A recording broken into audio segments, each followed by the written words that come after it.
Hello guys, അസ്സലാമു അലൈക്കും. Welcome back to my channel. ഇന്നൊരു ചെറിയൊരു നിക്കാഹ് വ്ളോഗായിട്ടാണ് ഞാൻ വന്നിട്ടുള്ളത്. വീഡിയോ കാണുന്നതിന് മുന്നായിട്ട് തന്നെ ഒന്ന് സബ്സ്ക്രൈബ് ചെയ്യണേ. അപ്പോൾ മലപ്പുറത്താണ് കേട്ടോ നിക്കാഹ് വരുന്നത്. അങ്ങനെ നമ്മൾ രാവിലെ ഇതാ റെഡി ആയിട്ട് നിൽക്കുന്നതാണ് കേട്ടോ. എൻ്റെ പെറ്റാച്ചൻ്റെ വീട്ടിലും പോകാനുണ്ട്. നമ്മൾ മലപ്പുറത്ത് ഒരുപാട് വീടുകളുണ്ട് കേട്ടോ ഉപ്പാൻ്റെ ഫാമിലിയിൽ. അപ്പോൾ എല്ലായിടത്തും ഒന്നിച്ചൊന്നും പോകാൻ പറ്റത്തില്ല. അപ്പം മെന്നാന്ന് എൻ്റെ പെറ്റാച്ചൻ്റെ കല്യാണം കഴിഞ്ഞിട്ടുണ്ടായിരുന്നു, അവിടത്തേക്കും പോകാനുണ്ടായിരുന്നു. അങ്ങനെ നമ്മൾ രാവിലെ തന്നെ വിട്ടിട്ടുണ്ടായിരുന്നു കേട്ടോ. അങ്ങനെ നമ്മളിതാ ഇവിടെ എത്തിയിട്ടുണ്ട് കേട്ടോ. ഫസ്റ്റായിട്ട് പോയത് പെറ്റാച്ചൻ്റെ വീട്ടിലാണ്. നമ്മൾ എത്താനായി എന്ന് പറഞ്ഞപ്പോൾ പെറ്റാച്ച നല്ല എന്തെല്ലാം ഉണ്ടാക്കി വെച്ചിട്ടുണ്ട് കേട്ടോ. നല്ല മാംഗോ ഷേക്ക് ഉണ്ടായിരുന്നു, പിന്നെ കേക്ക്, പിന്നെ മുട്ടനോടുള്ള 2 ഐറ്റംസ് ഉണ്ടാക്കി കേട്ടോ. മുട്ടക്കൊമ്പി, പിന്നെ മുട്ട പൊരിച്ചത്, അതെല്ലാം ആക്കിയിട്ടുണ്ടായിരുന്നു കേട്ടോ. അപ്പോൾ അതെല്ലാം കഴിച്ചിട്ട് നമ്മൾ നേരെ ഓഡിറ്റോറിയത്തിലേക്കാട്ടോ ഇറങ്ങിയത്.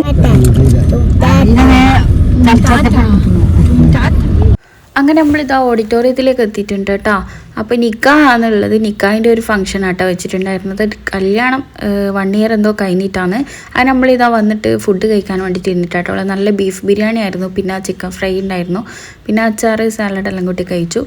പുതിയാപ്പിള ആരാന്ന് വെച്ചാൽ നമ്മളെ ഒരു വ്ളോഗറായിട്ടുള്ള എന്താ പറയുക, ഹംസപ്പൊളി എന്ന് പറയുന്നത് അജ്മൽ മുഹമ്മദ് എന്ന് പറഞ്ഞ വ്ളോഗറാണ് കേട്ടോ. അതാണ് പുതിയാപ്പിള.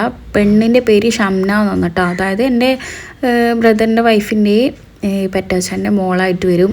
അങ്ങനെ നമ്മളിതാ നേരെ കണ്ണൂരേക്ക് വിട്ടിട്ടുണ്ട് കേട്ടോ. അവരെല്ലാവരും കാറിൽ വരാൻ പറഞ്ഞിട്ടുണ്ട്. ഞാൻ ഉപ്പാൻ്റെ കൂടെ നൈസായിട്ട് ഒഴിവായിട്ട് വർത്താൻ വേണ്ടിയിട്ട്.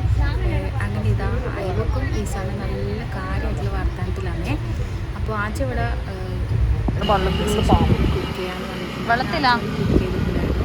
വേറൊരു സ്ഥലത്ത് പോകാനുണ്ടായിരുന്നു കേട്ടോ. അപ്പോൾ പുതിയൊരു വീഡിയോസ് ആയിട്ട് വരുന്നവരെ ഓക്കെ ബൈ.